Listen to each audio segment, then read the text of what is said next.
तो भाई कैसे हो आप सब। आज अपना ब्रह्मचर्य देगा 47वां दिन और आज हम जानेंगे कि हमारा ब्रह्मचर्य और आयुर्वेदा के हिसाब से दिनचर्या कैसा होना चाहिए।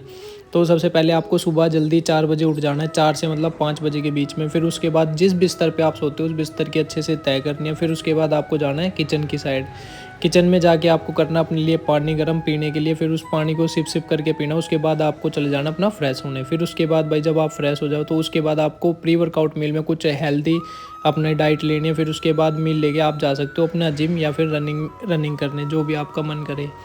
तो जिम में जाके आप अपना किसी भी एक बॉडी पार्ट का वर्कआउट कर सकते हो। जैसे कि आज मैंने लेग्स का वर्कआउट करा था, तो लेग का वर्कआउट मेरा हमेशा की तरह सेम था, तो इस वजह से मैंने अपने सारे सेट आपको नहीं दिखाए। फिर उसके बाद हम गए भाई पार्क में जाने के बाद आपको करनी है योगा।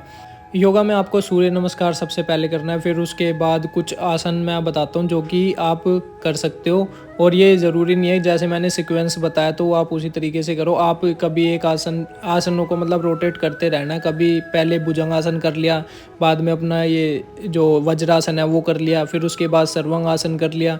तो इस तरीके से मतलब राउंड राउंड अपना करते रहना। और ये 3-4 आसन करने के बाद आपको कुछ बैलेंसिंग की भी एक्सरसाइज करनी है, जैसे कि सिरासन कर सकते हो, ये आर्म बैलेंसिंग कर सकते हो। फिर उसके बाद अपना मयूर आसन कर सकते हो। इसके बाद लास्ट में आती है अपनी प्राणायाम। इसमें आप जैसे अनुलोम विलोम कर सकते हो और मेडिटेशन कर सकते हो, और उसके बाद कपालभाति कर सकते हो। तो ये 3-4 चीज़ें आप प्राणायाम में भी कर सकते हो। फिर उसके बाद भाई जब आपकी योगा ख़त्म हो जाए उसके बाद आना है आपको घर। तो वही योगा करने के बाद, सारा वर्कआउट करने के बाद जब आप घर पे आओ तो घर पे आके आपको किस तरीके से मील लेनी है मैं आपको बताता हूँ। या तो आप बनाना शेक पी सकते हो, या फिर आप मिक्स वेजिटेबल्स जो बाहर जूस लगाते हैं पार्क के बाहर ज़्यादातर, वो पी सकते हो। या फिर अपना घर आके खाना भी नॉर्मल खा सकते हो, जो भी आपके घर पे बन रहा हो, रोटी सब्जी। लेकिन अगर जब आप रोटी सब्जी खाते हो तो कोशिश करो कि घर की जो फ्रेश दही होती है वो अपनी मील में जरूर ऐड करना। क्योंकि अगर आप दही खाओगे तो दही भी एक तरीके से वेट गेन में काम आती है। लेकिन दही में एक चीज ध्यान रखना कि जब भी आप दही खाते हो तो उसमें नमक ऐड मत करना, बल्कि या तो खांड ऐड कर लेना या फिर गुड़।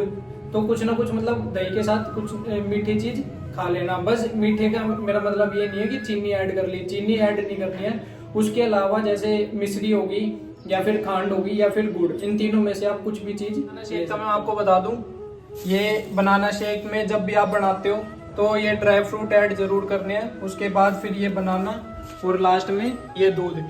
इन 3 चीज के अलावा आपको बनाना शेक में और अलग से कुछ भी चीज ऐड नहीं करनी है। तो चलो मैं अपने लिए बनाना शेक बना लेता हूँ, फिर उसके बाद अपनी नेक्स्ट मील में मिलते हैं। तो भाई दोपहर का खाना आपका किस तरीके का होना चाहिए अब मैं वो आपको बताता हूँ। अभी दोपहर के 1 बज रहा है और अब मैं बनाना शेक पिए भी मतलब 3-3.5 घंटे हो गया है, तो काफ़ी गैप हो जाता है ये। अभी जैसे अपना दोपहर का जो भी खाना होता है वो बिल्कुल नॉर्मल ही रखना होता है। जैसे कि आप दाल चावल भी रख सकते हो, दाल चावल रोटी या फिर राजमा चावल रोटी। हल्का नमक मिर्च डालना, और प्याज और लहसुन ना ही डालो तो ही अच्छा है। मतलब एक तरीके से सात्विक खाना रखना है अपना। और सुबह में आपको एक चीज बतानी भूल गया था कि जब आप बनाना शेक पीते हो, काफी लोग हैं उन्हें है ना बनाना शेक हजम नहीं होता है, तो इस तरीके से आंवला जो होता है ना, ये आंवला को खा सकते हैं अपनी, उसका 1 पीस आंवले का। ये थोड़ा सा खट्टा लगता है लेकिन हल्का सा आप काला नमक लगा के इसे खा सकते हो। दूध के बाद अगर आप इसे 1.5 घंटे बाद खा लोगे तो दूध क्या है अच्छे से डाइजेस्ट हो जाएगा। क्योंकि एक यही आंवला ही ऐसी चीज है जो कि बताया जाता है कि आप अगर दूध के ऊपर भी अगर गलती से कभी खा लेते हो आंवला, तो ये आपके पेट को बिल्कुल भी नुकसान नहीं करता है। लेकिन आपको एकदम नहीं खाना है। या तो आप दूध पीने से 1-1.5 घंटे पहले खा लो इसे, या फिर दूध पीने के 1-1.5 घंटे बाद आप आंवला खा सकते हो। तो भाई दोपहर में खाना खाने के बाद दूसरी चीज, जब भी आप दोपहर में खाना खाओ तो वज्रासन आपको जरूर करना। और ये नहीं कि खाते ही सीधा लेट जाना है, हल्का सा टहलना है। टहलने के बाद जब खाना आपका डाइजेस्ट हो जाए, फिर उसके बाद आप, आयुर्वेदा में ऐसा लिखा हुआ है कि दोपहर में हमें ज्यादा काम नहीं करना चाहिए जो दोपहर का खाना खाने के बाद। तो इस वजह से आप अपना 15-20 मिनट या आधा घंटा बेड पे लेट के उल्टी तरफ, जैसे उल्टी करवट लेते हैं ना, तो उल्टी करवट लेके आप आराम कर सकते हो। और उससे आपकी जो पाचन क्रिया शक्ति है वो भी अच्छी होगी और आपको किसी भी तरीके का कोई भी नुकसान नहीं होगा। खैर अभी और दूसरी चीज ये होती है कि दोपहर के वक्त ज्यादा आराम नहीं करना होता है। ये बस 15-20 मिनट अपने शरीर को थोड़ा सा रिलैक्स करा, फिर उसके बाद अपना या तो पढ़ाई करने बैठ जाओ, या अगर आप जॉब पे जाते हो या कॉलेज जाते हो, अपना दोपहर का लंच करके अपना निकल जाओ। आज था सोमवार, इसलिए भाई मेरी तो आज रेस्ट रहता है आज के दिन का, तो इस वजह से मैं भी अपना पढ़ाई मतलब अपनी बुक लेके बैठ गया था पढ़ने।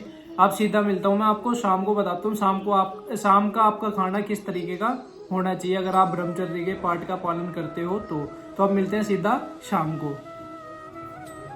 तो वही रात के बज रहे हैं अब 8, और अभी मैंने 7 बजे खाना खाया था। अब मैं अपने लिए दूध गर्म करूँगा, और रात को आपको किस तरीके से दूध पीना है वो मैं आपको बता देता हूँ। तो भाई जब आप रात के टाइम दूध गर्म करो तो इस तरीके से कर सकते हो, ठीक है। इसमें आपको मिलाने हैं खजूर, और खजूर और दूध के कितने फ़ायदे होते हैं वो मैंने आपको पहले वीडियो में बता रखे हैं। अगर आपके पास ये भी नहीं है तो आप सिंपल खाली दूध भी पी सकते हो। और दूध पीने के बाद ये मत सोचना कि तुरंत सो जाना है, 10-15 मिनट पहले हल्का सा टहलना है, फिर उसके बाद आप सो सकते हो।